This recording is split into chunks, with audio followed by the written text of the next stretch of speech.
2017 में जीएसटी को one nation one tax का उत्सव बनाकर लॉन्च किया गया था।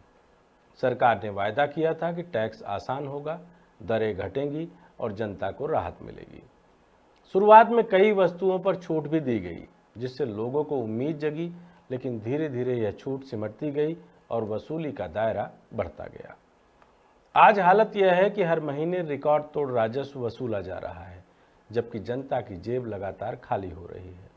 अब नागरिक देवो भवः का नारा लगाकर सरकार इसे सेवा का रूप दे रही है।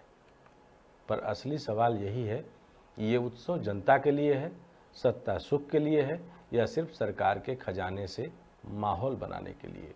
नमस्कार, मैं डॉक्टर विजय शुक्ल। एक समय था जब इस देश के लिए आदर्श वाक्य था अतिथि देवो भवः और नागरिक देवो भवः। यह महज संस्कृति का कोई अलंकारिक वाक्य नहीं था, बल्कि उस गहरी भारतीय आत्मा का दर्शन था जिसमें नागरिक को सर्वोच्च स्थान दिया गया था। नागरिक यानी वह व्यक्ति जिसके अस्तित्व से ही राज्य की नींव खड़ी होती है। हम जिसको लोकतंत्र में लोक के जरिए बताने का प्रयास कर सकते हैं।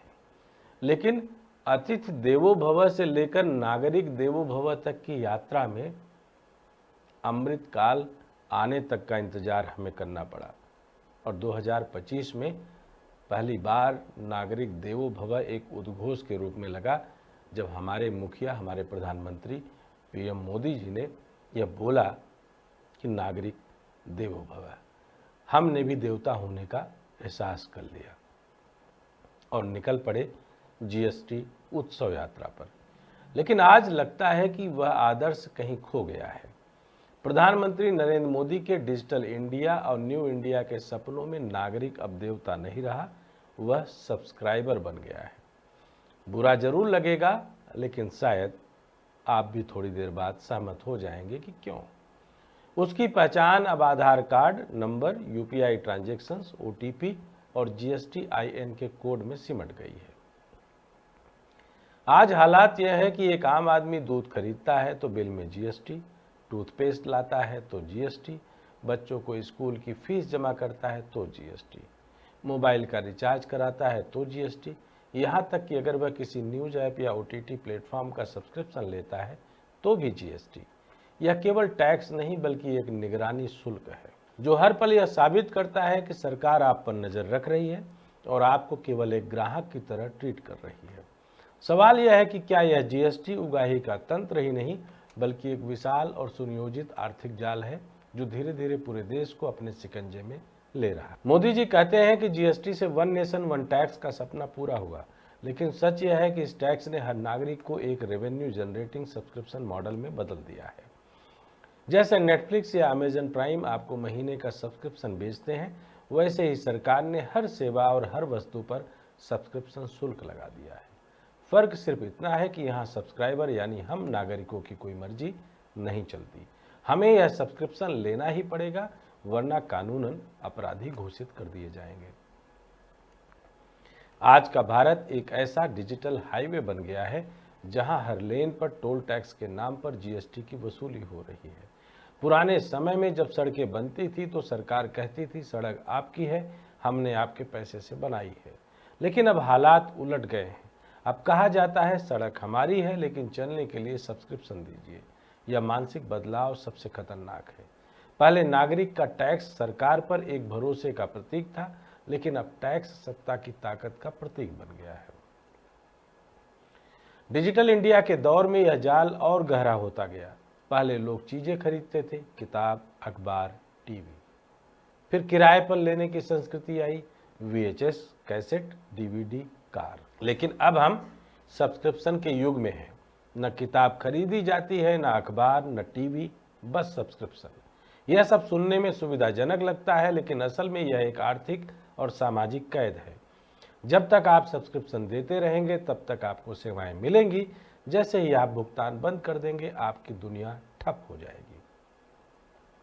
यह मॉडल इतना चुपचाप लागू हुआ कि हमें लगा कि यह हमारी सुविधा के लिए है, लेकिन यह असल में नियंत्रण और निगरानी का तंत्र है। अब सोचिए, पहले एक नागरिक किसी मुद्दे पर सरकार से सवाल करता था, धरना देता था, वोट के जरिए अपना गुस्सा जाहिर करता था। लेकिन जब नागरिक को सब्सक्राइबर बना दिया गया तो उसकी ताकत खत्म हो गई।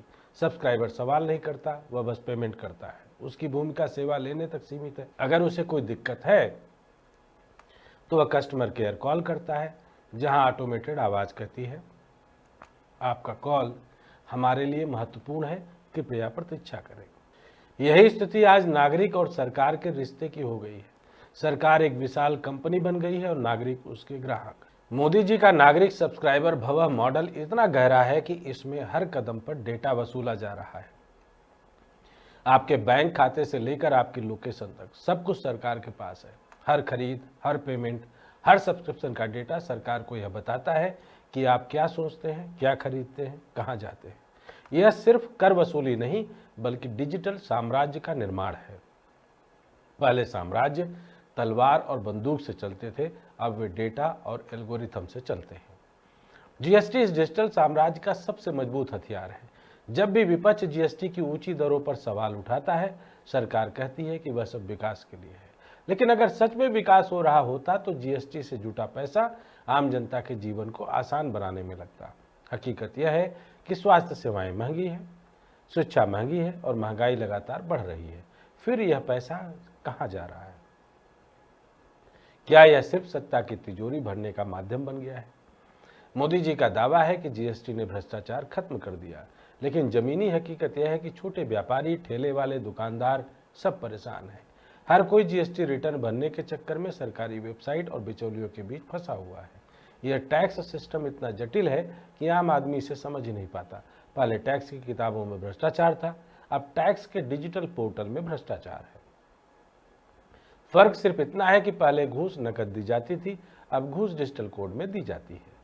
सोचिए, जब कोई सरकार अपने ही नागरिकों को सब्सक्राइबर मानने लगे तो वह उनकी भावनाओं का कितना ख्याल रखेगी। सब्सक्राइबर का कोई चेहरा नहीं होता, वह सिर्फ एक नंबर होता है। जब तक नंबर सक्रिय है, कंपनी को उससे फर्क पड़ता है। जब नंबर बंद हो जाता है, कंपनी बस उसे डिलीट कर देती है। यही स्थिति आज भारतीय लोकतंत्र की है। चुनावी मौसम में नागरिक का वोट मायने रखता है, लेकिन जैसे ही वोट पड़ जाता है, नागरिक फिर से एक सब्सक्रिप्शन नंबर बनकर रह जाता है। आज देश को यह सोचना होगा कि क्या हम सच में वही भारत बना रहे हैं जिसका सपना गांधी, नेहरू, अंबेडकर या भगत सिंह ने देखा था, या हमारे मोदी जी ने देखा था, या हम एक ऐसा भारत बना रहे हैं जो नेटफ्लिक्स, अमेजन और सरकार के जीएसटी पोर्टल के बीच कैद में है। स्वतंत्रता का असली मतलब यह था कि नागरिक अपनी जिंदगी के फैसले खुद ले, लेकिन अब हमारे फैसले एल्गोरिथम और नीतियों के जरिए लिए जा रहे हैं। मोदी जी को यह समझना होगा कि देश की जनता देवता है, सब्सक्राइबर नहीं। उन्होंने बोला भी है कि नागरिक देवो भव। नागरिक कोई ऐप का यूजर आईडी नहीं, वह इस राष्ट्र की आत्मा है। वो बोलते भी हैं कि वो देश के सबसे प्रथम सेवक हैं और उनके लिए 140 करोड़ उनका परिवार। अगर सरकार उसे सिर्फ रेवेन्यू सोर्स मानकर देखेगी तो एक दिन यह डिजिटल साम्राज्य अपने ही बोझ तले ढह जाएगा। जीएसटी और सब्सक्रिप्शन मॉडल का यह खेल अगर ऐसे ही चलता रहा तो आने वाली पीढ़ियां हमें माफ़ नहीं करेंगी। हम मोदी जी से यह नहीं कह रहे कि टैक्स खत्म कर दे। टैक्स जरूरी है, लेकिन टैक्स का रिश्ता भरोसे पर होना चाहिए, भय पर नहीं। टैक्स एक नागरिक का योगदान होना चाहिए, ना कि उसकी मजबूरी। आज जब हर नागरिक खुद को देवता नहीं सब्सक्राइबर महसूस करने लगे तो समझ लीजिए कि लोकतंत्र के ताबूत में आखिरी कील ठोक दी गई है। मोदी जी, हम देव नहीं हैं, लेकिन सब्सक्राइबर भी नहीं बनना चाहते। हमें नागरिक बने रहने दीजिए, क्योंकि अगर यह देश सिर्फ सब्सक्रिप्शन मॉडल पर चलने लगा तो एक दिन यह सब्सक्रिप्शन खत्म हो जाएगा और उस दिन लोकतंत्र की आखिरी स्क्रीन पर सिर्फ यही लिखा होगा, एरर 404, नागरिक नॉट फाउंड। अगर आपको लगता है कि सब्सक्राइबर की तरीके से हम लोग जी रहे हैं और वाकई सब्सक्रिप्शन मॉडल की कोई मियाद नहीं है, तो आप अपनी राय जरूर रखें, क्योंकि आपकी राय इस एरर 404 का सलूशन हो सकती है। जय हिंद, जय भारत।